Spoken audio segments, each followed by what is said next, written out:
ज्ञान के दीप जलाए,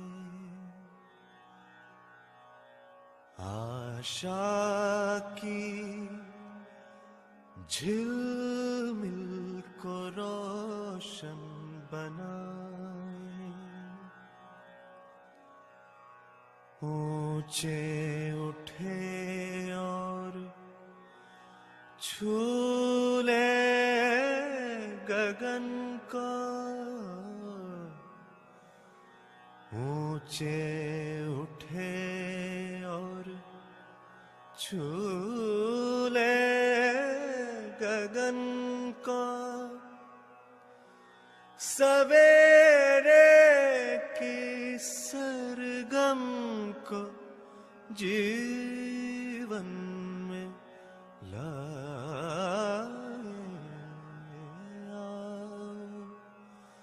ज्ञान के दीप जलाए। सुन लो दिशाएं बुलाने लगी हैं,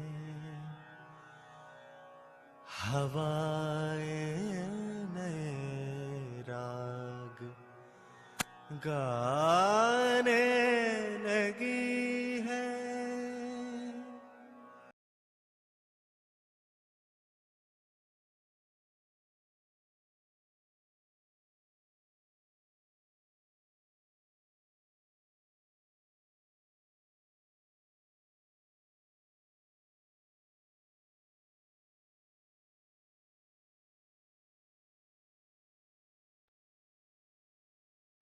सभी को नमस्ते, सुप्रभात, हरिहर। बाबा जी को शतशः नमन और बाबा जी के प्रति कृतज्ञता व्यक्त करती हूँ। योगेश भैया के प्रति आदर भाव। इस मंगल बेला में मानवीय शिक्षण शोध संस्थान ग्राम परड़ा अंतर्गत परिवार सहज 10 वर्षीय ऑनलाइन पठन कार्यक्रम में आप सभी का स्वागत। आज हमारे साथ जुड़े हैं आदरणीय संजीव भैया। हमारे इस कार्यक्रम के बारे में मैं भैया को थोड़ी जानकारी देना चाहूंगी। यह पठन कार्यक्रम गत 7 महीने से चल रहा है। इस पठन कार्यक्रम में कुल मिलाकर 100 से भी ज्यादा अध्ययनार्थी जुड़े हैं। इस पठन कार्यक्रम का एक हिस्सा यह है कि सायंकालीन सत्र में पुस्तकों का विधिवत पठन होता है और यह सारे अध्ययनार्थियों को 6 ग्रुप में विभाजित किया गया है। तो अभी तक विकल्प, अध्ययन बिंदु और जीवन विद्या एक परिचय इन पुस्तकों का पठन हो चुका है और इसके आगे दर्शन, वाद, शास्त्र इस क्रम से पठन जारी रहेगा। तो इसी श्रृंखला को आगे बढ़ाते हुए सुबह के सत्र में मार्गदर्शक प्रबोधकों को हम लोग आमंत्रित करते हैं। तो इसी कड़ी में आज हमारे साथ संजीव भैया एक सप्ताह के लिए जुड़े हैं और व्यवहारात्मक जनवाद इस पुस्तक पर आधारित प्रस्तुतियां भैया रखने वाले हैं। सर्वप्रथम मैं भैया का आज के सत्र में स्वागत करती हूँ और भैया से निवेदन करती हूँ कि अपना परिचय रखते हुए भैया अपनी बात को रखे। संजीव भैया। नमस्ते दीदी। नमस्ते भैया। सभी को नमस्कार। मेरी आवाज ठीक से आ रही है? जी भैया। ठीक है, बढ़िया। तो मेरा नाम संजीव चोपड़ा है और मुझे इस सत्र में आमंत्रित करने के लिए धन्यवाद दीदी। और मुझे देखकर काफी अच्छा लग रहा है कि सुबह 5 बजे सत्र शुरू हुआ है और इतने इतने आप सभी भाई बहन साथी जो है इतने उत्साह के साथ इस सत्र में शामिल हो रहे हैं। मुझे जैसे बताया गया है कि अभी 5 दिन के लिए 23, 24, 25, 26 और 27 तारीख को शुक्रवार तक हम जनवाद की बातचीत करेंगे। तो मैं उसी हिसाब से इसको अपनी बातचीत को रखूंगा। लेकिन जैसे आपने रिक्वेस्ट किया कि पहले जो है अपना थोड़ा सा परिचय हो जाए, तो मेरा नाम संजीव चोपड़ा है। मैं नई दिल्ली में रहता हूँ। मूलतः मैं इलेक्ट्रॉनिक्स इंजीनियर हूँ और कॉलेज के बाद में पहले गवर्नमेंट सेक्टर में जॉब किया, उसके बाद में 10 साल गवर्नमेंट सेक्टर में रहा पहले, फिर उसके बाद में प्राइवेट सेक्टर में रहा। लेकिन लेकिन जिस भी तरीके से जिंदगी चल रही थी, सांसारिक उपलब्धियों के रूप में, और जिसको कहते हैं कि सैलरीज वगैरह, ये सब चीजें तो ठीक से चल रहा था, लेकिन अपने अंदर कहीं ना कहीं पर ना ऐसा लग रहा था कि अपने आसपास काफी पागलपन जैसा कुछ दिखता है। हर आदमी सुबह से शाम तक भाग रहा है, और वो काफी काफी अटपटा सा लगता था। तो उस अटपटेपन को महसूस करते हुए मेरी ऐसे कुछ 40-45 साल की उम्र में ऐसा अपने अंदर कुछ प्रश्न उठने शुरू हुए। उससे पहले, सच बात बताऊं ईमानदारी से, तो ज्यादा प्रश्न नहीं उठते थे। तो ये 40-45 की उम्र में कुछ प्रश्न उठने शुरू हुए। फिर उस सिलसिले में कई बार मित्रों से कुछ बातचीत वगैरह होती थी, और फिर योग संयोगवश 2014 में किसी रेफरेंस से मैं पहला जीवन विद्या का परिचय शिविर किया मैं। तो 10 साल पहले एग्जैक्टली 2014 में मेरा पहला परिचय शिविर हुआ था। तो पहले ही परिचय शिविर में मुझे बात काफी क्लिक सी कर गई कि हाँ, ये जो है ये जिंदगी जीने का सही और पूरा कार्यक्रम है। फिर श्रीमती जी ने किया, बच्चों ने भी शिविर किया, और घर में सबको ही बात जो है ये ठीक लगी। और एक फिर ऐसा लगा कि ये जिंदगी का एक, इस कार्यक्रम को जिंदगी में प्राथमिकता मिलने की आवश्यकता है। तो ऐसा अपने में महसूस हुआ कि जॉब वगैरह जो है वो काफी कर ली है, अब बच्चे भी बड़े हो रहे हैं, अपनी जिंदगी अपने आप संभालने में समर्थ हो ही जाएंगे। तो जॉब तो फिर 10 साल पहले 50 साल की उम्र में छोड़ा, और इसको समझने के लिए समय लगाया। अगले 2-3 साल में धीरे धीरे करके अध्ययन सब पुस्तकों का शुरू हुआ, और फिर 2017-18 से जो है सोम भैया के आग्रह के ऊपर फिर अपनी प्रबोधक के रूप में भी कहीं कहीं पर जैसे जैसे आवश्यकता पड़ती थी वो भागीदारी निभानी शुरू की। तो अभी भी वैसा ही चल रहा है, अपना अपने में शोध मनन चिंतन ये चलता ही रहता है। जहां जहां आवश्यकता होती है वहां पर इसको इसको भागीदारी के लिए इस रूप में भी उपस्थित हो जाता है। तो इतना मुझे अपनी तरफ से कहना था। कुछ यदि प्रश्न हो, कुछ रह गया हो जो आप चाहते हो कि मैं अपने बारे में निश्चित रूप से और बताऊं, तो वो भी मैं बता देता हूँ, नहीं तो आगे बढ़ते हैं। नहीं भैया, बढ़िया, बहुत बढ़िया, धन्यवाद। जी जी आगे बढ़ सकते हैं। जी जी मंजेशा जी, थैंक यू। तो बढ़िया है, सत्र को शुरू करते हैं। आदरणीय बाबा जी को स्मरण करते हुए, उनके प्रति कृतज्ञता व्यक्त करते हुए मैं पुनः आप सब लोगों को नमस्कार करता हूँ। और अब हम व्यवहारवादी जन व्यवहारात्मक जनवाद, इसका जो है अब हम अगले 5 दिन तक चर्चा करेंगे। मेरे पास में ये 2017 वाला बुक है, ठीक है, लेटेस्ट जो पिंक कलर का है।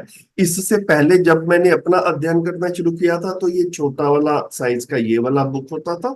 मैं जितनी भी बात करूंगा उसमें कई पेजेस वगैरह बताऊंगा, तो लेटेस्ट बुक के हिसाब से पेज नंबर बताऊंगा। ये आप सब लोग अपने ध्यान में बना करके रखें। तो क्योंकि हमें 5 घंटे का लगभग समय है, रोज 5 दिन तक रोज 1 घंटा हम पुस्तक का पठन, जैसा मुझे बताया गया है, नहीं करेंगे और संभव भी नहीं है। तो मैंने मैंने पहले भी कुछ 1-2 ग्रुप्स के साथ में ऐसे इसको समराइज करने के लिए कुछ प्रेजेंटेशन बनाई थी, है ना। उसमें उसमें कुछ कुछ बिंदु हैं जिनकी तरफ ध्यान दिलाते हुए हम ऐसा कोशिश करेंगे कि पुस्तक का एक हमारे को निचोड़ के रूप में, पुस्तक बाबा जी का आशय क्या है पुस्तक रखने का, और मैं अपनी जिंदगी में कभी कभी उन उन पॉइंट्स को कैसे कैसे देखा हूँ, कैसे कैसे मुझे उससे मार्गदर्शन मिला है, इन सब चर्चाओं को करते हुए हम अगले 5 दिन साथ में बिताएंगे। आप सबसे आग्रह है कि किसी भी तरह की औपचारिकता नहीं है ना। प्रस्तुति के समय, जिस भी समय आप में से किसी को लगे कि कोई स्पष्टीकरण चाहिए, है ना, या किसी चीज का आपका शेयरिंग करने का मन कर रहा है, तो उसी समय कर लें। मतलब ऐसा ना सोचें कि सत्र के अंत में करेंगे, क्योंकि कई बार भी तब तक रेफरेंस भूल जाते हैं कि भैया क्या बात हुई थी और एग्जैक्टली क्या था। तो जिस भी स्लाइड पर, जिस भी सूत्र पर, जिस भी चर्चा के बिंदु पर कोई बात हो रही हो, अगर आपका मन करे कि कुछ उस पर स्पष्टीकरण चाहिए, तो हम उसी समय कर लें तो ठीक रहेगा। तो इस भूमिका के साथ में, और मैं इसको आगे रखता हूँ, अपना प्रेजेंटेशन को शेयर करता हूँ। जी जी, अभी मैंने इसको शेयर किया है। आप, मैं आशा करता हूँ कि आप सबको दिख रही होगी स्क्रीन ये। जी भैया, बहुत अच्छी तरह से दिख रही है। तो व्यवहारात्मक जनपद 2017 का एडिशन है, प्रणेता एवं लेखक श्री ए नागराज जी। इसको मेरे नोट्स के रूप में लिया जाए, जो ये प्रस्तुति है ना, ये जो जो मुझे महत्वपूर्ण लगा नए साथियों के लिए। ठीक है, मतलब किसी भी, इसमें किसी भी तरह के हमें कंट्रोवर्सी में नहीं पड़ना है कि क्या बाकी चीजें महत्वपूर्ण नहीं है। महत्वपूर्ण पूरी बुक है, लेकिन जब हमें किसी सीमित समय में उसके बारे में चर्चा करनी है, तो उसमें से कुछ महत्वपूर्ण बिंदुओं को सामने रखकर हम चर्चा कर सकते हैं। ऐसा ही व्यवहारिक रूप में संभव भी है। तो उस हिसाब से मैंने अपनी समझ से, मुझे ऐसा जो लगा कि नए साथियों से किस तरीके से बात रखें, वो वाले इसी पुस्तक से कुछ कुछ पॉइंट्स जो है वो लिए हैं। स्पष्टीकरण मेरा रहेगा रहेगा, लेकिन जो भी भाषा है इन स्लाइड्स में, इस प्रस्तुति में जो लिखित में आ रही है, ये जनवाद में से ही है, पुस्तक में से ही है। और मोस्टली आप पाएंगे कि उसमें रेफरेंस पेज नंबर का भी दिया हुआ है, ताकि आप में से बाद में जिनका भी मन करे तो उस पेज पर जाके उसके आसपास एडिशनल भी जो चीजें लिखी रहती हैं उसको भी पढ़ सकते हैं। तो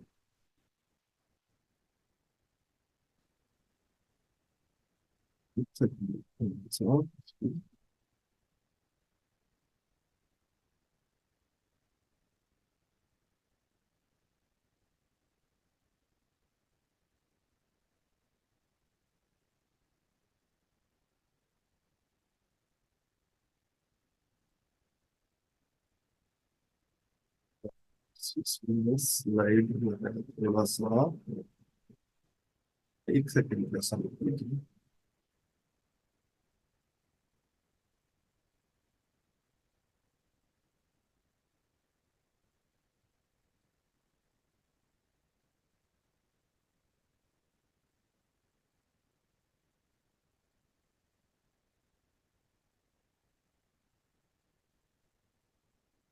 ठीक है, ऐसा रखते हैं इसको।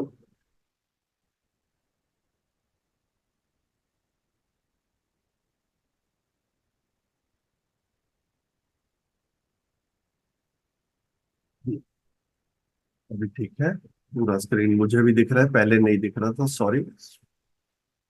तो व्यवहारात्मक जनवाद पेज नंबर 45 पे, तो मुझे ऐसा लगा कि पहले हम दो तीन पेजेस में ऐसा देख लें कि बाबा जी कहना क्या चाह रहे हैं यहाँ पर।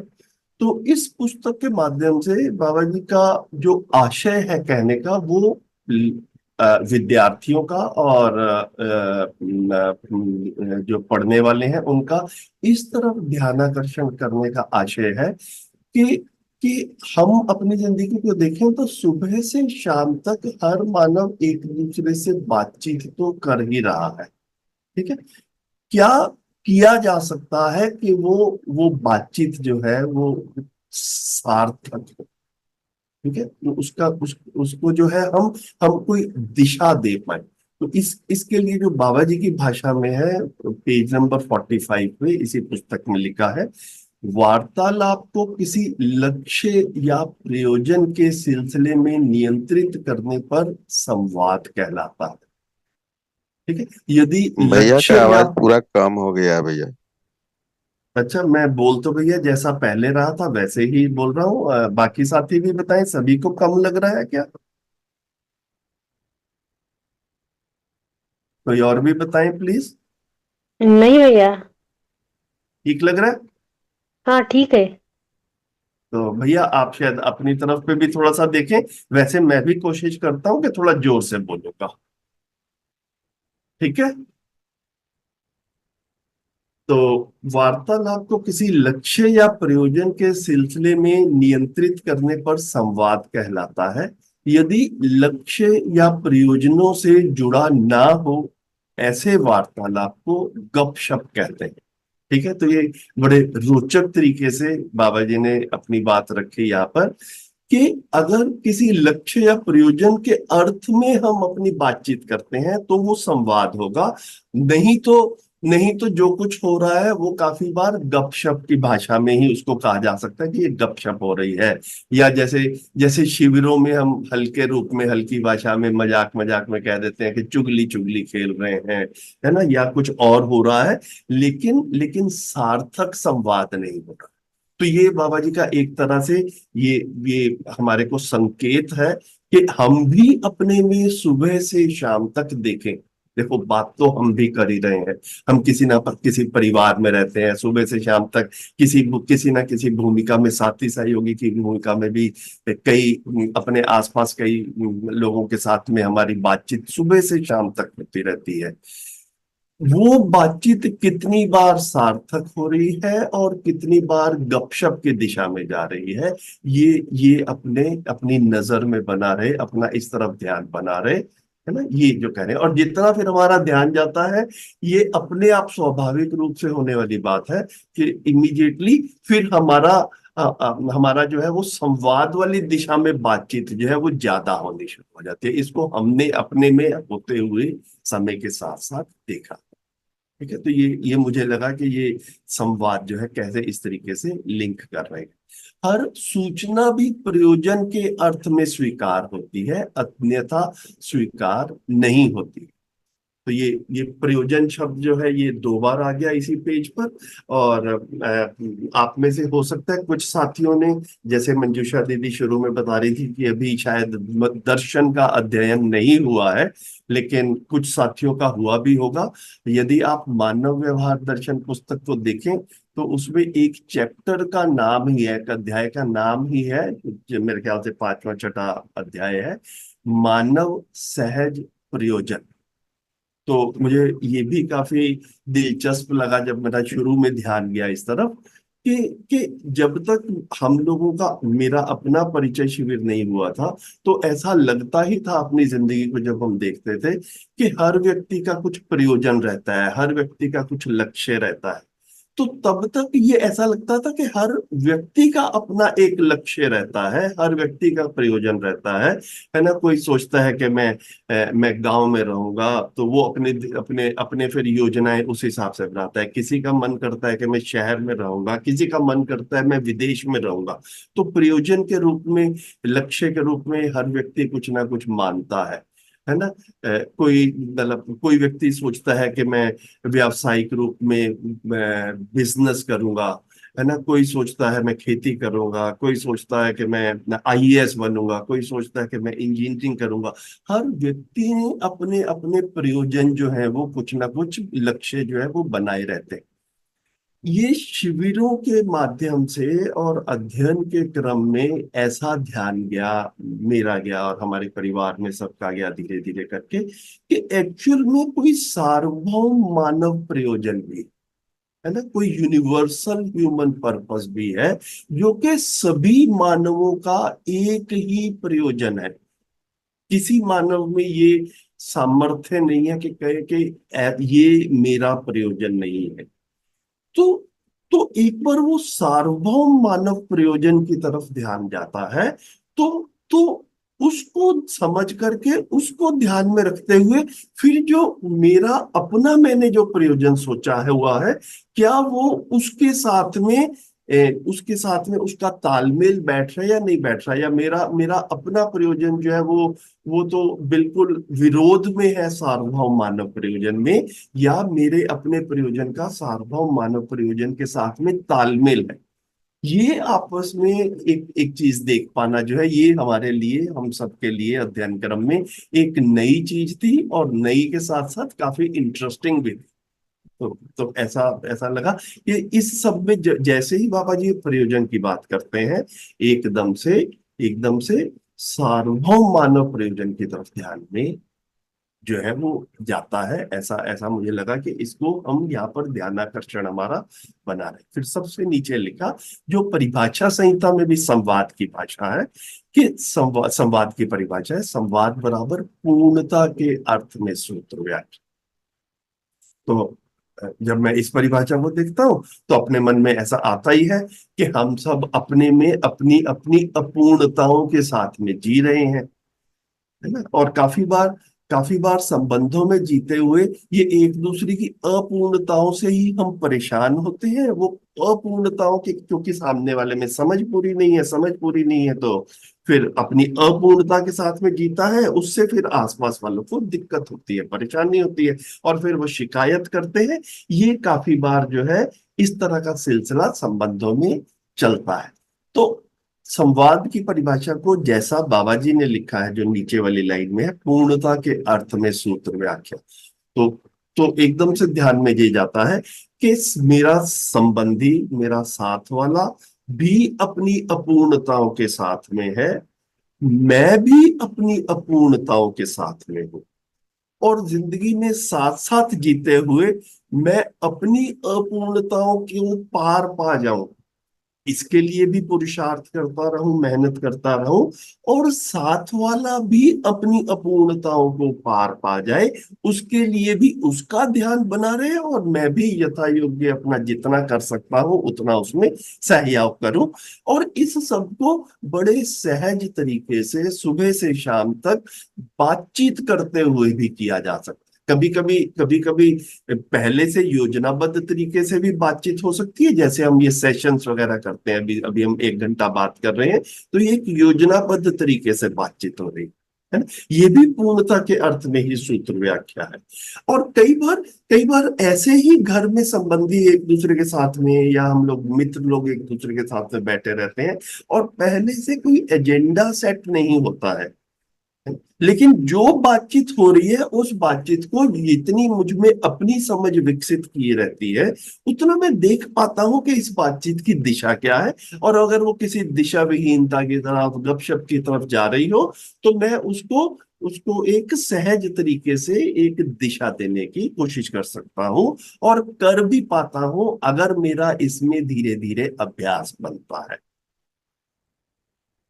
तो इतना जो था ये बाबा जी ने पेज 45 पे इस पुस्तक में, है ना, इसको संवाद के बारे में कुछ कुछ बात कही है। तो मैंने शुरू में 3-4 स्लाइड जो है वो संवाद कहा किसको है, इस तरह से पुस्तक से लिया है, और फिर हम जो है शुरू से अंत तक एक तरह से जैसा पुस्तक का फ्लो है उसमें मोस्टली देखते हुए चलेंगे।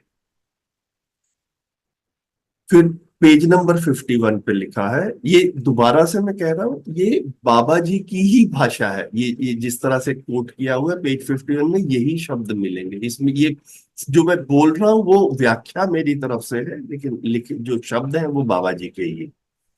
सार्थक संवाद के लिए सह अस्तित्व रूपी अस्तित्व को समाधान रूप में पहचानने के उपरांत न्याय धर्म सत्य ही सार्थक संवाद का आधार बन जाता है।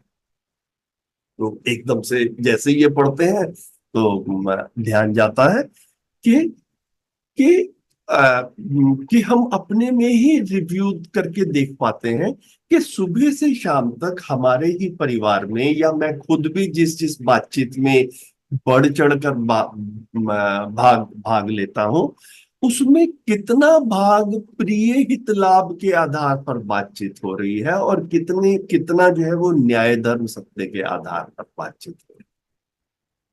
तो ये इस चीज का निरीक्षण, परीक्षण, सर्वेक्षण करना ये शुरू करते ही एकदम से ऐसा ध्यान में जाता है कि काफी बातचीत जो है वो प्रिय हित लाभ के आधार पर हो रही है। और फिर बाबा जी कह रहे हैं कि जब व्यक्ति का जनवाद की तरफ, संवाद की तरफ ध्यान जाएगा, तो उसमें क्या होगा कि स्वाभाविक रूप से सार्थक संवाद के लिए सह अस्तित्व रूपी अस्तित्व को समाधान रूप में पहचानने के उपरांत न्याय धर्म सत्य ही सार्थक संवाद का आधार बन जाता है।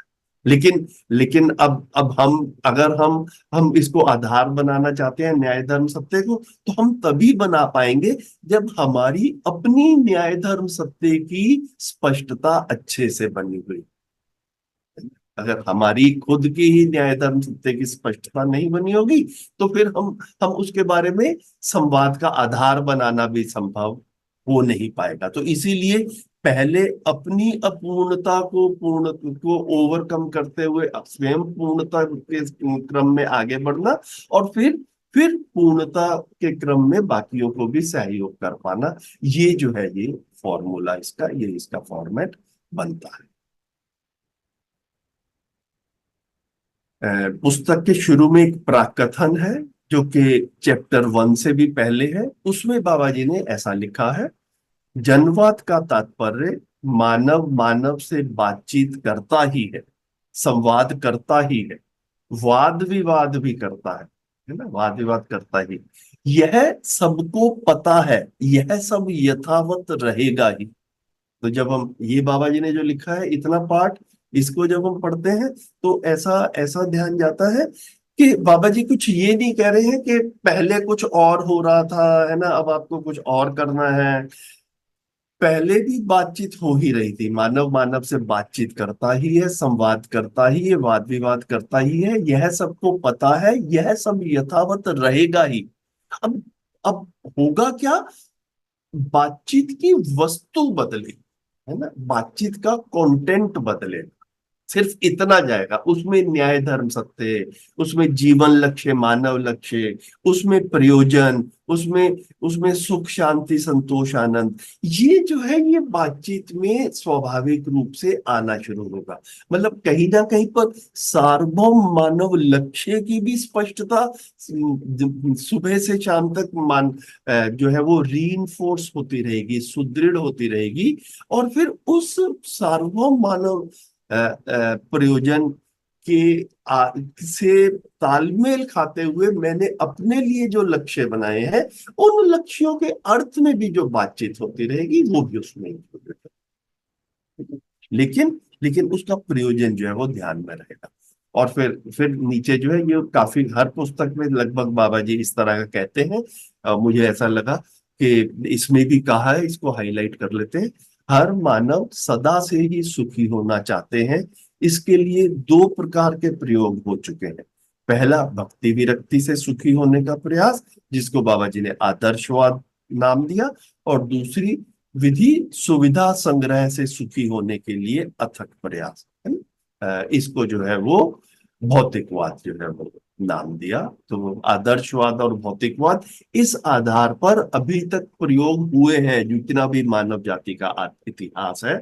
और इसमें लिखित में जब बाबा जी लिख रहे हैं तो नहीं आया है, लेकिन हम बात पूरी करते हुए अपने में ऐसा ऐड ही कर सकते हैं कि अब बाबा जी हमको एक तीसरा तीसरा संभावना दे रहे हैं, एक विकल्प के रूप में बता रहे हैं कि आदर्शवाद और भौतिकवाद के प्रयोग हो चुके हैं, उनकी समीक्षा हम कर चुके हैं। अब हम सह अस्तित्ववाद मध्यस्थ दर्शन के आधार पर भी एक विकल्प जो है हमारे सामने प्रस्तुत है। ठीक है, और ये हमारा अपना निर्णय रहेगा, है ना, जो कि भाई हम उसको कैसे समझ करके अपनी जिंदगी में उतारते हैं, अभ्यास करते हैं। फिर यहाँ पर जो है पेज नंबर 15 पर ऐसा लिखा बाबा जी ने, सुदूर विगत से ही हम संघर्ष के लिए ही जनमानस को तैयार करने के क्रम में संघर्षात्मक जनवाद को अपनाते आए। संघर्ष एक सर्व स्वीकृत वस्तु ना होकर मजबूरी का ही प्रदर्शन है, ये बाबा जी की भाषा है। तो अब बाबा जी फिर से समीक्षा के रूप में हमारा ध्यान आकर्षण ये कर रहे हैं यहाँ पर कि सुदूर विगत से ही हम संघर्ष के लिए जनमानस को तैयार करने के क्रम में संघर्षात्मक जनवाद को अपनाते आए हैं। अभी घर में बच्चे बड़े हो रहे होते हैं तो भी लाइफ इज ए स्ट्रगल, जीवन एक संघर्ष है ना। काफी बार मतलब आपको जो है ना कंपटीशन से आगे बढ़ना है, संभावनाएं कम है, कैंडिडेट्स ज्यादा है, बेटा उठो संघर्ष करो। और अब इतिहास में भी देखते हैं तो संघर्ष और युद्ध जो है ये चलते ही आए हैं। तो हमारा सुबह से शाम तक जो जनवाद है वो संघर्ष को प्रमोट करता है, वो संघर्ष पर आधारित ज्यादा है। इसको भी हम सब लोग अपने में भी रिव्यू करके देख सकते हैं। तो संघर्ष जो है वो हो या व्यवहार उसके मूल में हो, है ना, ये अब देखने की वस्तु है। तो संघर्ष सर्व स्वीकृत वस्तु नहीं है ना, ये एक मजबूरी है। सभी संघर्ष में लगे हैं तो मजबूर होकर मुझे भी संघर्ष में भागीदारी करनी पड़ती है। अपने में शुद्ध रूप से देखें तो हम संघर्ष चाहते नहीं ना, हम सह अस्तित्व चाहते हैं। तो ये नीचे वाले जो तीन चीजें हैं, ये अलग अलग जगह के ऊपर बाबा जी ने कुछ अपने संवादों में ऐसा कहा है कि अभी तक का भौतिकवाद जो है वो द्वंद्वात्मक भौतिकवाद है। अभी हम समाधानात्मक भौतिकवाद को हम विकल्प के रूप में रख रहे हैं। उसके बारे में मतलब ऐसा कर रहे हैं कि भौतिकवाद के बारे में भी चर्चा की जा सकती है। तो पुस्तक भी लिखी है समाधानात्मक भौतिकवाद। फिर अभी तक का जो अध्यात्मवाद है, आदर्शवाद है, वो रहस्यात्मक रहा। तो अध्यात्मवाद जो है वो अनुभव पर भी आधारित हो सकता है ना, जिसके मूल में, जिसके केंद्र में अनुभव हो, है ना। आत्मा मतलब जैसे जीवन परमाणु के भी केंद्र में आत्मा रहती है, तो अनुभवात्मक अध्यात्मवाद मतलब मैं इसको इस तरीके से, एक तरीके से देखना मुझे मुझे ठीक लगा कि ऐसा अध्यात्मवाद जिसके केंद्र में अनुभव हो। समाधानात्मक भौतिकवाद ऐसा भौतिकवाद जिसके केंद्र में, जिसके आत्मा जो है वो समाधान है। और व्यवहारात्मक जनवाद ऐसा जनवाद जिसके केंद्र में व्यवहार, नहीं तो भौतिकता, कार्य, यही जो है वो संघर्ष, है ना, ये प्रिय हित लाभ, ये जो है ये जनवाद का आधार बना हुआ है। बना हुआ मैं अपनी जिंदगी में देखता हूं तो परिचय शिविरों से पहले की जो मेरी यात्रा थी, बड़े अच्छे से दिखता है कि हाँ काफी सारा जो है वो चीजें ऐसे ही जो है वो जनवाद में आती थी और मैं भी उनमें बढ़ चढ़कर भाग लेता था। तो ये इतना जो है वो इसमें आया है। ये पुस्तक का इंडेक्स है, मुझे लगा कि इसको भी एक बार रख देते हैं। तो बातचीत करते करते अभी जो है तकरीबन आधा घंटा हो गया है। अभी तक बताएं दीदी, जैसा फ्लो चल रहा है सबको ठीक लग रहा है? किसी के कुछ प्रश्न हो तो वो भी ले ले, और मेरी बात कनेक्ट हो रही है कि नहीं मुझे लगा एक बार आपसे पूछ लेता हूँ सबसे। जी भैया, अच्छा चल रहा है, बहुत बढ़िया। अभी अगर ठीक है। किसी के कोई प्रश्न हो तो पूछ सकते जी हैं। जी जी नमस्ते भैया। जी जी पूर्णिमा दीदी नमस्ते। भैया, ये प्रयोजन और लक्ष्य में जी क्या डिफरेंस है और क्या समानता है? जी।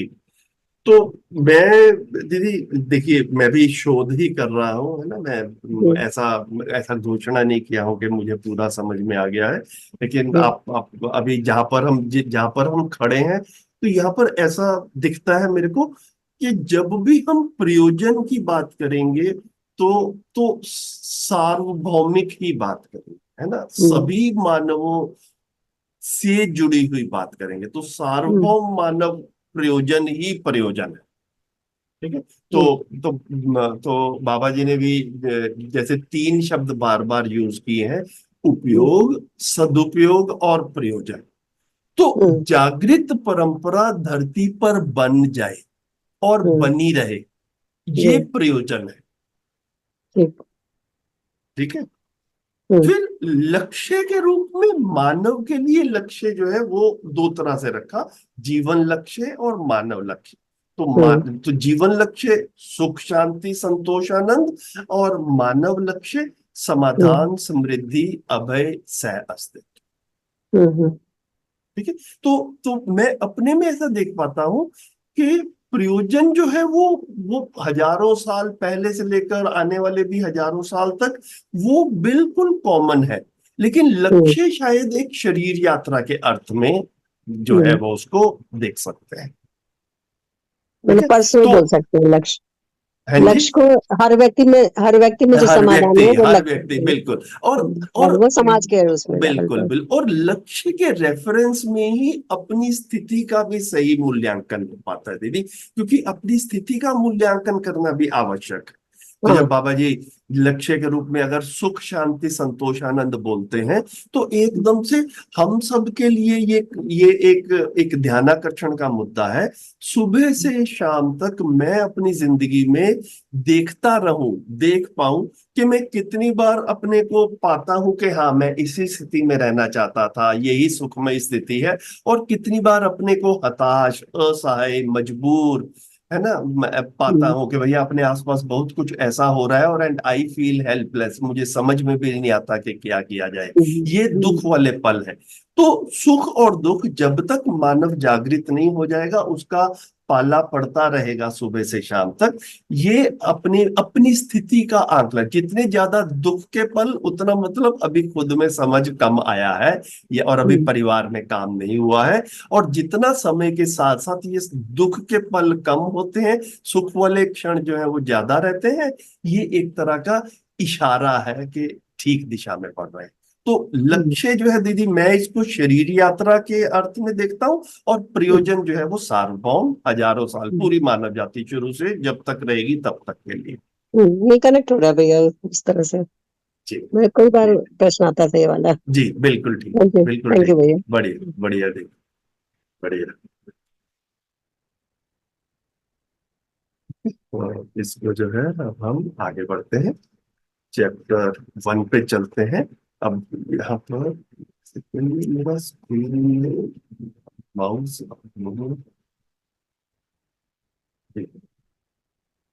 तो अब बाबा जी पुस्तक को चैप्टर वाइज हम देखते हैं, है ना। तो चैप्टर 1 ने कहा व्यवहारात्मक जनवाद क्यों, ये चैप्टर का टाइटल है। तो आपने बाकी पुस्तकें भी अगर देखी होंगी, और जो नहीं देखी हैं, जिन्होंने नहीं देखी है वो आगे देख लेंगे।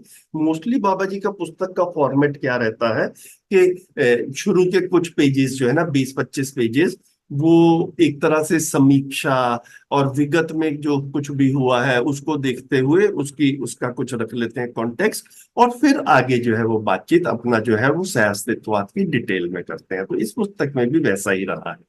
तो व्यवहारात्मक जनवाद क्यों किया जाए, इसकी आवश्यकता क्या है, ये बाबा जी रख रहे हैं। तो पेज 2 में बाबा जी कहा, मानव परंपरा में राज्य, धर्म, अर्थ और शिक्षा संस्कार संबंधी सार्वभौम निष्कर्षों को पाने का प्रयास सदा ही रहा है।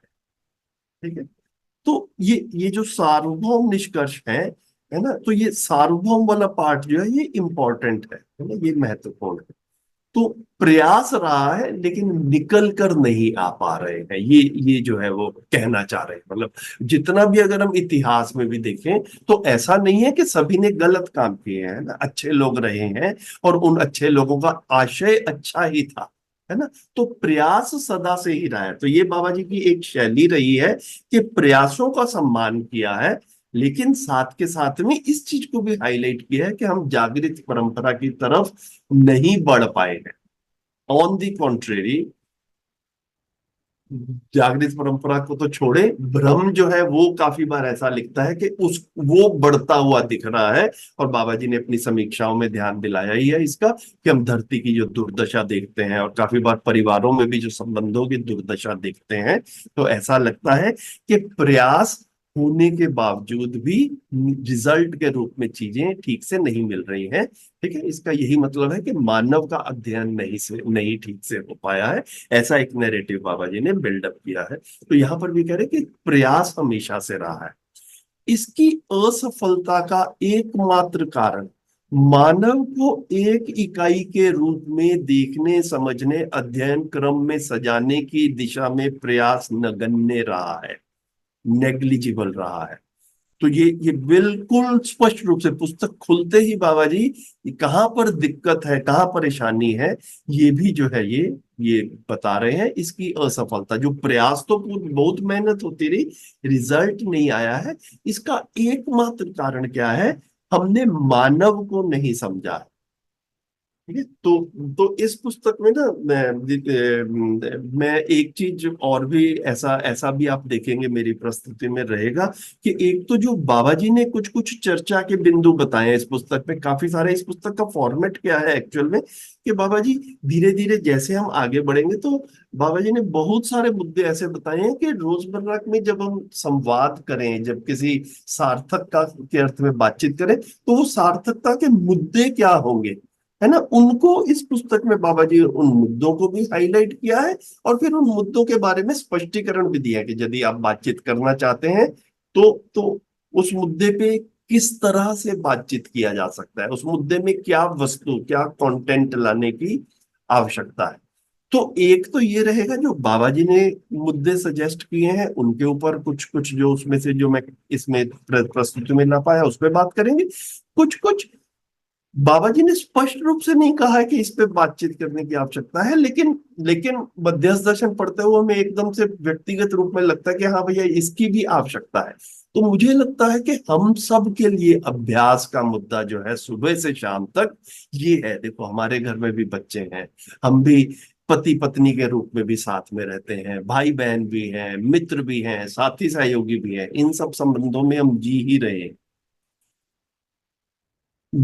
हमारा ध्यान इस तरफ चला गया है कि मानव शरीर और जीवन का संयुक्त रूप है, और ये ध्यान जाते ही और जितना हमने इसको समझा है उतना हमने अपने में राहत पाई है। इसका सत्यापन हम सब लोग, या कम से कम मैं तो कर ही सकता हूं, है ना। मैं केवल शरीर नहीं हूं, ये स्पष्टता होनी बड़ी सुखदाई रही है। तो ये जो है ये मेरे लिए सुख का कारण बनता है। अब मैं संबंधों में रहता हूं, बातचीत कुछ हो ही रही है, क्या मेरे आसपास वाले सभी लोग भी, क्या उनको भी मैं केवल शरीर नहीं हूं, मैं शरीर और जीवन का संयुक्त रूप हूं, ये जीवन है जो शरीर को चलाता है। ये ये समझ में आया है, इस तरफ ध्यान गया है कि नहीं गया है, नहीं गया है। तो फिर मैं अपनी जिम्मेदारी के रूप में, अपनी भूमिका के रूप में, ऐसा नहीं कि जब भी कोई मिलेगा पकड़ पकड़ के सड़क पे भी यही समझाना है, लेकिन कई बार आराम से बैठे हुए घर में समय भी होता है, अवसर भी होता है, और हमारे बच्चे बैठे रहते हैं जो हमसे सुनने के लिए, मार्गदर्शन के लिए तैयार भी है। उस समय हम बड़े सार्थक रूप से ये वाले मुद्दे को धीरे धीरे करके बच्चे के बड़े होने के क्रम में, ताकि बच्चा जब तक 15 साल की उम्र में पहुंचे, टीन एज तक पहुंचे, वो अपने को शरीर और जीवन के संयुक्त रूप में उसके पास में एक अच्छे से सूचना पहुंच जाए, और अच्छे से उसके पास में कुछ उदाहरण भी हो कि वो अपने को भी शरीर और जीवन के संयुक्त रूप में देख पाए, और हम उसको ऐसा देखने में मदद कर पाए। क्योंकि क्योंकि ये एक जागृत मानव का जो है ये स्टेटमेंट है कि हजारों साल की असफलता का एकमात्र कारण मानव को एक इकाई के रूप में देखने, समझने और अध्ययन क्रम में सजाने की दिशा में प्रयास नगण्य रहा, या प्रयास शायद ज्यादा रहा, लेकिन इसको समझाना कैसे है वो समझाने वाले को खुद को भी स्पष्ट नहीं था। तो मैं बार बार जो है बाबा जी के प्रति मुझे कृतज्ञता रहती है, और फिर ना सिर्फ बाबा जी के प्रति, फिर लेकिन बाबा जी से समझे हुए बाकी साथी जैसे सोम भैया, साधन भैया, योगेश शास्त्री भैया, राकेश गुप्ता भैया, और इस तरह के दर्जनों हमारे वरिष्ठ साथियों के नाम हैं, जिनसे हमको ये पूरा का पूरा कंटेंट समझने में सहायता मिली और हमारी जिंदगी में एक बड़ा परिवर्तन आया। ये ये जो भूमिका इन सब वरिष्ठ साथियों ने हमारे साथ में निभाई है, अब हमारा भी ऐसा कर्तव्य दायित्व बनता है कि अगली पीढ़ी के प्रति हम भी ये भूमिका निभा पाए, है ना। तो ये जो है ये बाबा जी का ध्यान रखना। अगले पॉइंट पे कह रहे हैं, हर समुदाय ने अपनी अपनी संस्कृति, सभ्यताओं को मान्यताओं के आधार पर स्थापित कर लिया, फलस्वरूप बारंबार टकराव की मुद्राएं, घटनाएं देखने को मिलती रही। तो अब ये बाबा जी बता रहे हैं कि अभी तक क्या हुआ कि सबने अपने को मानव एक इकाई के रूप में, या व्यवस्था कैसी है, इस सब को देखने में अपनी अपनी मान्यताएं स्थापित कर ली। उसके फलस्वरूप बार बार टकराव, संघर्ष, युद्ध जो है ऐसा हमको देखने में मिलता है। जबकि अधिकांश मानव वाद विवाद झंझटों को नहीं चाहते हैं। परिस्थितियां इन तमाम घटनाओं के लिए बाध्य करती रही। समुदायों का उलझना एक बाध्यता बनती रही। काफी बार मुझे ऐसा लगता है कि बाबा जी बात बड़े स्तर पर करते हैं, देश के स्तर पर करते हैं, समुदायों को स्तर पर करते हैं। जब भी ऐसा करते हैं, बड़ी आसानी से हम अपने में देख पाए कि या कि सिर्फ देश के स्तर पर होता है, या ये वाद विवाद और ये झंझट और ये बाध्यताएं हमको परिवार के स्तर पर भी दिखती। तो मुझे काफी बार ऐसा लगता है कि समुदाय की जगह पर परिवार लिखने से भी कुछ फर्क नहीं पड़ता है ना। जबकि अधिकांश मानव वाद विवाद झंझट नहीं चाहते हैं, परिस्थितियां इनके लिए बाध्य करती रहीं। परिवारों का उलझना या परिवारों में उलझना एक बाध्यता बनी रही। ऊपर वाले सेंटेंस में भी बारंबार टकराव की मुद्राएं घटने को देखने को मिलती हैं। ये परिवारों में भी अब जब तक भ्रमित रहते हैं, तब तक परिवारों में भी ये सब कुछ भरपूर मात्रा में होता हुआ दिखता है। ये जितनी सटीकता से हम ये समीक्षा कर पाते हैं, उतना ही हमारे आगे बढ़ने के लिए प्रयास जो है वो भी सही दिशा से बढ़ते हैं, और ये हमारी प्रायोरिटी में आता है, ये हमारे जीने में प्राथमिकता बनते हैं। आगे बढ़ते हैं। एक सेकेंड।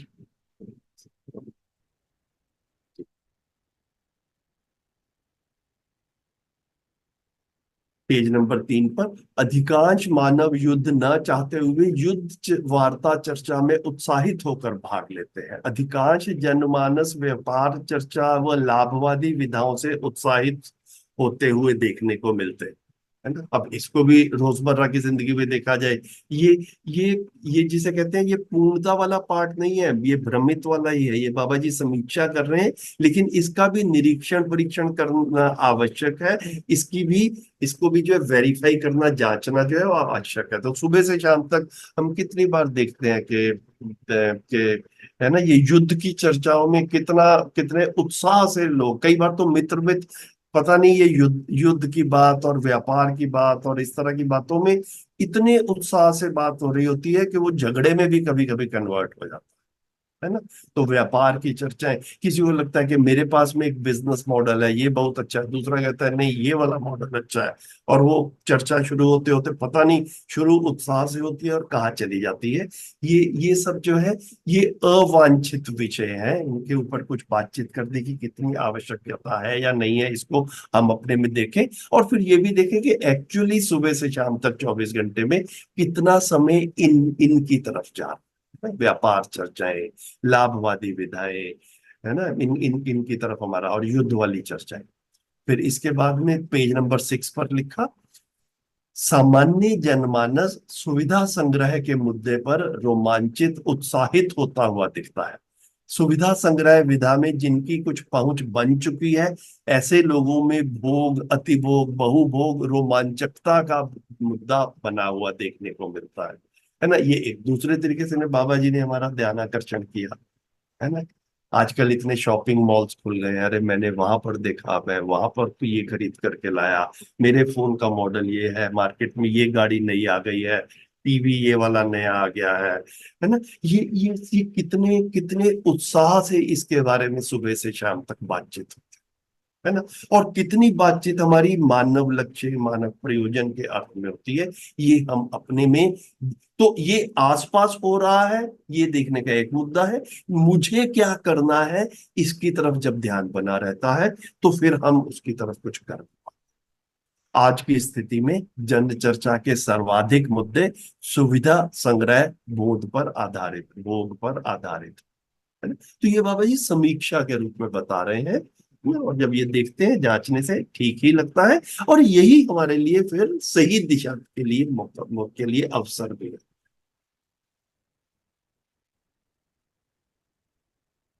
सभी समुदायों में संघर्ष और भय अस्वीकृत होते हुए भी इसकी चर्चा बार बार देखने को मिलती है। स्वीकृत होने वाले तथ्यों को चर्चास्पद बनाने में परंपराएं असमर्थ रही है। जैसे हर मानव विश्वास पूर्वक जीना चाहता है, विश्वास पूर्वक जीने की चर्चा को परंपरा कोई दिशा नहीं दे पाई। ठीक है, मुझे मुझे ये वाला जो ये जो लिखा है बाबा जी ने, ये काफी गहरा लगा एक्चुअल में। इसके ऊपर जब मैंने सोचना शुरू किया ना, मुझे कुछ समय लगा इसको पूरा समझने में। तो क्या कह रहे हैं कि सभी समुदायों में संघर्ष और भय अस्वीकृत होते हुए भी इसकी चर्चा बारंबार होते हुए देखने को मिलती है। तो हम भी अपने घरों में भी देखें, हमारे जब बच्चे बड़े हो रहे हैं, हम कितनी बार भय को केंद्र में रखकर बात बात करते हैं ना। घर से निकल रहा है बच्चा तो अपना ध्यान रखना है, कैब में बैठा है तो भैया रास्ते में भी बता देना, पहुंच के भी बता देना। ठीक है, ये भय जो है ये बातचीत में केंद्र में आ गया। इवन इवन संबंधों में भी एक दूसरे के साथ में जितनी पारदर्शिता के साथ में मैं ऐसा स्पष्ट रूप से देख पाता हूं, हमारे बचपन के समय में आज से 40-50 समय घरों में जितनी पारदर्शिता थी, समय के साथ साथ वो पारदर्शिता भी कम हुई है, संबंधों में भी भय बढ़ा है। तो तो चर्चा के मुद्दों में संघर्ष और भय ये अस्वीकृत होते हुए भी इसकी चर्चा हर मुद्दे में घुसी रहती है। ठीक है, स्वीकृत होने वाले तथ्यों को चर्चास्पद बनाने में, रोचक बनाने में परंपराएं असमर्थ रही है। ये घरों में हम बड़े लोग हैं, हम पेरेंट्स हैं, ये हमारे को देखने की बात है। मेरा इस पे जब शोध चला तो मुझे ये अपने में करने लायक बड़ा बढ़िया काम लगा। हम भय के बारे में, हम अविश्वास के बारे में बहुत बात करते हैं, है ना, कि जैसे सारी दुनिया हमको धोखा देने के लिए ही बैठी है बाहर, और काफी कुछ गलत भी हो रहा है। मैं ये भी नहीं कह रहा कि हम इसके बारे में बात ना करें, है ना, अगर जो जो गलत हो रहा है उससे अपने को बचाना भी है, लेकिन लेकिन प्रयोजन वाला पार्ट छूट जाता है। ये बाबा जी कह रहे हैं यहाँ पर, स्वीकृत होने वाले तथ्यों को चर्चास्पद बनाने में या चर्चा में लाने में परंपराएं असमर्थ रही। जैसे हर मानव, फिर बाबा जी ने छोटा सा उदाहरण भी दिया है खुद ही, है ना, हम इसको फैला करके अपने में और देख सकते हैं। हर मानव विश्वास पूर्वक जीना चाहता है, ठीक है, लेकिन विश्वास क्या है ये हमें स्पष्ट नहीं है। हमारी चर्चाएं सुबह से शाम तक अधिकांश अविश्वास पर आधारित, और यदि हम में से कुछ हमें कुछ सूचना मिल भी जाती है और हम विश्वास पर बात करना भी चाहते हैं, तो विश्वास पर हम बात तभी कर पाएंगे, हम तभी मार्गदर्शन कर पाएंगे जब विश्वास के बारे में हमारी अपनी स्पष्टता बने, है ना। जब हम 30 मूल्यों की बात करते हैं, ये चर्चाएं पहले हो ही चुकी होंगी, तो 30 मूल्यों में से 9 स्थापित मूल्य और 9 शिष्ट मूल्य हैं, है ना। तो जो स्थापित मूल्य है उनमें आधार मूल्य जो है उसको संबंधों में विश्वास बोला गया। ठीक है, अब ये जो हम विश्वास कह रहे हैं, ये शब्द के रूप में तो परंपरा में हमारे पास में पहले से ही था, लेकिन बाबा जी विश्वास किसको कह रहे हैं, ये अपने लिए एकदम से काम। तो हमें हमें एकदम से मूल्यों के बारे में बात करनी है, तो मूल्यों के बारे में हम बात तब कर पाएंगे जब मूल्यों की हमारी स्पष्टता होगी, और वो स्पष्टता होने के साथ में हमें जब बात करनी होगी तो बातचीत को रोचक भी बनाना होगा। जब बच्चे से बात करें और बच्चा 5 मिनट में बोर हो जाएगा तो फिर वो उठ के भागेगा। तो ये भी हमारी ही जिम्मेदारी है, ये भी हमारा ही कर्तव्य दायित्व है कि हम इन गहरे मुद्दों पर भी बात करने के लिए पहले अपनी स्थिति को इम्प्रूव कर पाए, और फिर उसको रोचक तरीके से, है ना, इंटरेस्टिंग तरीके से चर्चा में ला पाए। ये वाला काम जो है ये अभी तक नहीं हुआ। ये जो है ये भी अपने में एक तरफ से इस तरह से ध्यान जाता है। अगला है, पीढ़ी दर पीढ़ी परिवर्तन की दिशा बनती रहती है, यही मानव परंपरा की विशेषता है। मानव को भले ही जीव जानवर कहते हो, जानवरों में यथावत पिछली पीढ़ी के सदृश्य ही अगली पीढ़ी के कार्यकलाप और प्रवृत्तियां देखने को मिलती है, जबकि मानव परंपरा में पीढ़ी से पीढ़ी में भिन्नताएं व्यक्त होती ही रहती। इन्हीं तथ्यों से पता चलता है कि मानव जीव जानवरों से भिन्न है। ठीक है। तो ये भी एक तरीके से बाबा जी विगत की समीक्षा ही कर रहे हैं। देखिए पेज नंबर 4 ही है अभी ये, तो ये समीक्षा होते हुए बता रहे हैं। क्योंकि काफी बार अध्यात्मवाद में भी और साइंस में भी जो है ऐसा कहा जाता है कि मान human man is an animal, है ना, मानव भी पशु ही है। ठीक है। सोशल एनिमल बोल देते हैं कभी कभी, है ना, कुछ और बोल देते हैं, लेकिन एनिमल वाली कैटेगरी में विज्ञान ने भी रखा है और अध्यात्म में भी जीव कहा है। तो ये बाबा जी विगत की समीक्षा कर रहे हैं। लेकिन लेकिन इस समीक्षा के को पढ़ते पढ़ते भी एकदम से ऐसा लगता है कि ये भी जनवाद के मुद्दे बन सकते हैं, है ना, बड़ी आसानी से। मुझे लगता है, और मैंने मैंने जहां जहां अवसर मिला है ये प्रयोग करके भी देखा है कि अपने आसपास मतलब कुछ कुछ कुछ अवसर मिले युवाओं से बात करने का, तो बड़े अच्छे से भी ये टीनेजर्स जो है इन लोगों का भी कल्पना तो दौड़ रही रहती है। इन कल्पना में हम सही कंटेंट की तरफ अगर ध्यान दिला पाए तो कितना अच्छा प्रश्न है अगर पूछा जाए। आप भी करके देख सकते हैं, मैंने करके देखा है और मुझे काफी अच्छा लगा कि मानव और पशुओं में क्या अंतर है। तो तो मैंने ऐसा पाया कि सामने वाले को लगता तो है कि अंतर है, लेकिन इतना स्पष्ट प्रश्न मिलने पे जब उत्तर देने जाते हैं तो वो स्पष्टता ऐसा पता चलता है कि अपने में है नहीं, है ना। तो पशु और मानव में कुछ अंतर है। अब सब लोग अपने अपने तरीके से कुछ ना कुछ बताते भी हैं। तो तो बाबा जी हमको संकेत दे रहे हैं कि एक्चुअल में अंतर को जो है वो किस तरीके से देख रहे हैं। ये इस वाले जो स्लाइड है हमारे सामने, जान और ये कभी कभी परिचय शेरों में ये रेफरेंस संदर्भ आ भी जाता है।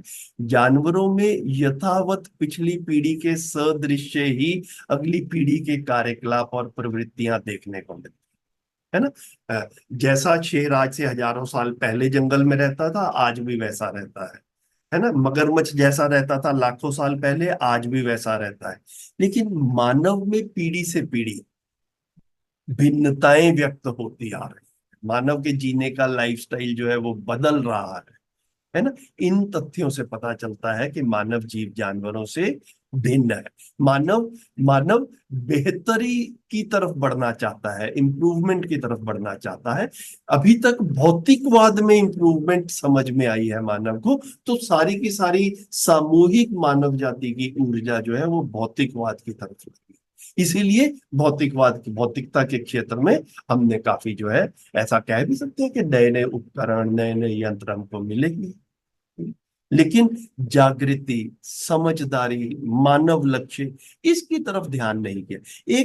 एक बार इसकी तरफ ध्यान जाएगा तो सामूहिक मानव ऊर्जा उस तरफ भी लगेगी, जो कि इसका प्रमाण है। हम सब लोग जो पिछले कुछ वर्षों से लगे हैं, जब से बाबा जी ने इस कंटेंट को पिछले कुछ दशकों में, पिछले 30-40 साल में इसका लोकव्यापीकरण करना शुरू किया, जिस तरह से हमारा ध्यान इस तरफ गया है और ऐसा लगा है कि ये मेरी जिंदगी से जुड़ी हुई चीज है। जैसे जैसे इस सूचना का लोकव्यापीकरण होगा और लोगों का भी ध्यान जाएगा और फिर सामूहिक ऊर्जा जो है जीवन पक्ष की तरफ लगेगी। अभी सामूहिक ऊर्जा शरीर पक्ष की तरफ लग रही है और बाहरी संसार में जो भौतिकता से हम सुविधाएं पा सकते हैं उसकी तरफ। ठीक है। तो ये वाला मुद्दा ऐसा बाबा जी ने नहीं कहा कि ये चर्चा का मुद्दा है, लेकिन जिस तरह से बाबा जी लिखते हैं उससे हमें काफी सारे नए चर्चा के मुद्दे भी मुझे ऐसा लगता है कि हमारे ध्यान में आ सकते हैं, है ना। तो ये उसका एक उदाहरण है। तो मंजुषा दीदी आप संचालन कर रही हैं। समय हो गया है मेरे को ऐसा लग रहा है, तो आप का अगर आप जैसे कहें आगे वैसे चलते हैं। अगर कहें तो आज का सत्र समापन करें। कुछ 2-4 मिनट का समय है, कुछ प्रश्न हो तो ले भी सकते जी भैया, प्रश्न ले सकते हैं हम, किसी के कोई प्रश्न हो तो।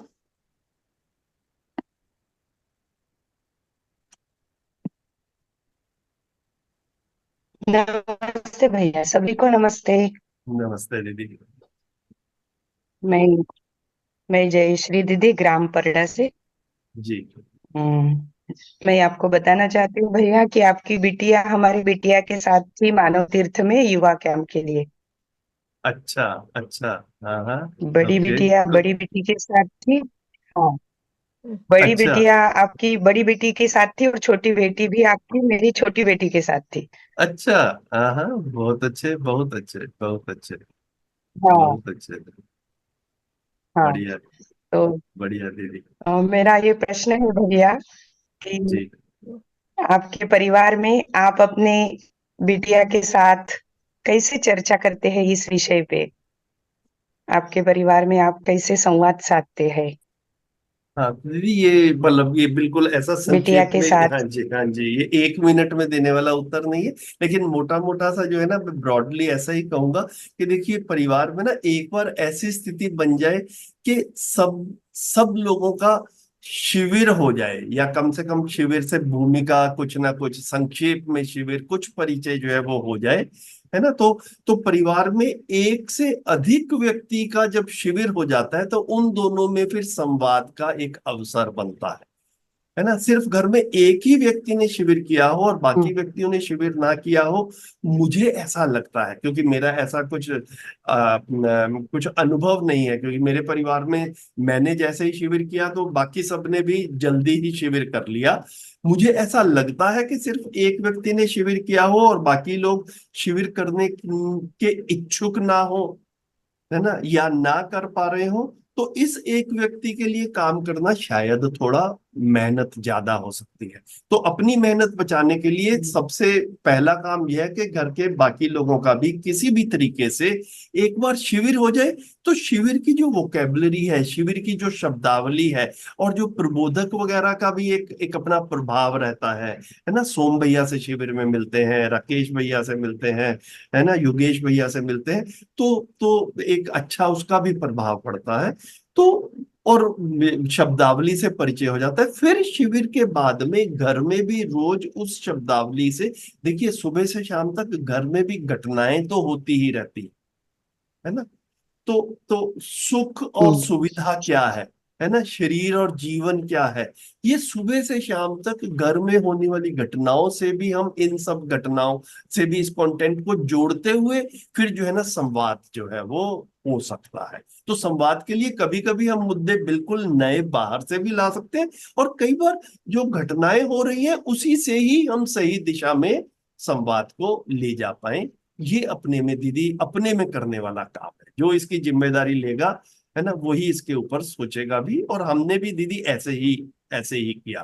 तो एक चीज हमने क्या की, अभी मैं इस कमरे में बैठा हूं, तो जैसे जैसे साथ में व्हाइट बोर्ड, तो हम लोगों ने घर में जैसे ही परिचय शिविर हुआ दीदी, ऐसा लगा कि परिचय शिविर में जिस तरह से संवाद जो है ना वो बोर्ड होने से अच्छा हो पाता है, तो घर में भी बोर्ड होना चाहिए, ताकि जब भी संवाद करने की आवश्यकता हो, तो कभी कुछ लिखना है, कभी कोई चित्र बनाना है, तो व्हाइट बोर्ड और उसके मार्कर्स जो है वो अब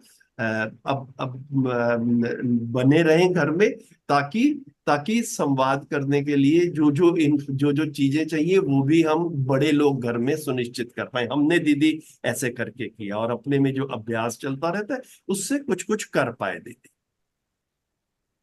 बढ़िया। ये तो बहुत बढ़िया ध्यानाकर्षण किया भैया आपने कि बोर्ड के माध्यम से भी हम संवाद कर सकते हैं। जी, मतलब संवाद जी। शुरू करेंगे तो कई बार मुझे ऐसा लगता है कि बोर्ड की आवश्यकता पड़ती है, तो बोर्ड होने से आसानी हो हम्म जाती हम्म। और अगर बोर्ड नहीं यूज करते तो है। तो बिना ज्यादा बोर्ड के समझ में कीजिए। भी नहीं आता। जी जी जी जी, बिल्कुल। हाँ, ये समझ में। मैं भी कई बार कल्पना करता और हूँ कि अगर परिचय प्रबोधक के शिविर साथ में परिचय मिलना भी शिविर आवश्यक है। जी जी, हम्म बिल्कुल बिल्कुल। मैं तो कई बार कल्पना करता हूँ कि परिचय शिविर में बोर्ड ना होता तो शिविर कितना प्रभावशाली होता, ये भी हम कल्पना कर सकते हैं। तो एकदम से बोर्ड का रोल जो है, बोर्ड की भूमिका समझ में आती है। जी जी, बहुत बढ़िया भैया। जी। नमस्ते भैया। नमस्ते। आपकी बिटिया नमस्ते। को भी नमस्ते। जी जी, मैं बोलूंगा दीदी। आपकी बिटिया के क्या नाम है, दोनों के बताइए प्लीज। मेरी, हाँ, बड़ी बिटिया का नाम नेहा है और छोटी बिटिया का नाम श्रेया है। नेहा और श्रेया, ठीक है ठीक है। ठीक है दीदी, बढ़िया। हाँ ठीक है। बढ़िया। अच्छा जी लगा। जी, नमस्ते। नमस्ते। नमस्ते भैया जी। नमस्ते गीता दीदी। कैसे हैं आप? मैं ठीक हूँ। मैं काफी बहुत। सारे दिल्ली के हाँ साथियों भाई जी। बहनों को देख पा रहा हूँ जी। बहुत जी बहुत दीदी। धन्यवाद। बहुत जी सुंदर दीदी। प्रस्तुति। बहुत जी दीदी। धन्यवाद आपका। जी दीदी। जी। ठीक है मंजूषा दीदी, फिर और कोई शेयरिंग या प्रश्न नहीं है तो समय को ध्यान में रखते हुए आज का सेशन क्लोज करते हैं। फिर कल सुबह 5 बजे फिर से मिलेंगे। ठीक है भैया जी, धन्यवाद भैया जी। आपने जी बहुत जी। ही सटीक रूप में जो बिंदु हमारे सामने रखे हैं वो बहुत ही अच्छी तरह से स्पष्ट हो रहे हैं भैया। जी और दीदी। उसकी तरफ ध्यान आकर्षण भी हो रहा है। और दिन भर इस पे सभी का चिंतन रहेगा। जैसे कि संवाद और गपशप में जो अंतर आपने स्पष्ट किया। बाबा तो जी नहीं किया, मैंने तो सिर्फ सामने रखा है। जी जी जी। जी। तो जी। बहुत बढ़िया। जी। जी। तो आपका बहुत बहुत धन्यवाद। और आज के प्रस्तुति के लिए आपका आभार सभी की ओर से। और आज का जी। दिन मंगलमय हो, इसी शुभकामना को लेकर आज का सत्र यहाँ समाप्त करते हैं और रुकते हैं। फिर से मिलेंगे सुबह 5 बजे। नमस्ते। नमस्ते सभी को। धन्यवाद भैया जी, धन्यवाद दीदी, नमस्ते। सभी को नमस्ते। नमस्ते। सभी को। नमस्ते। नमस्ते।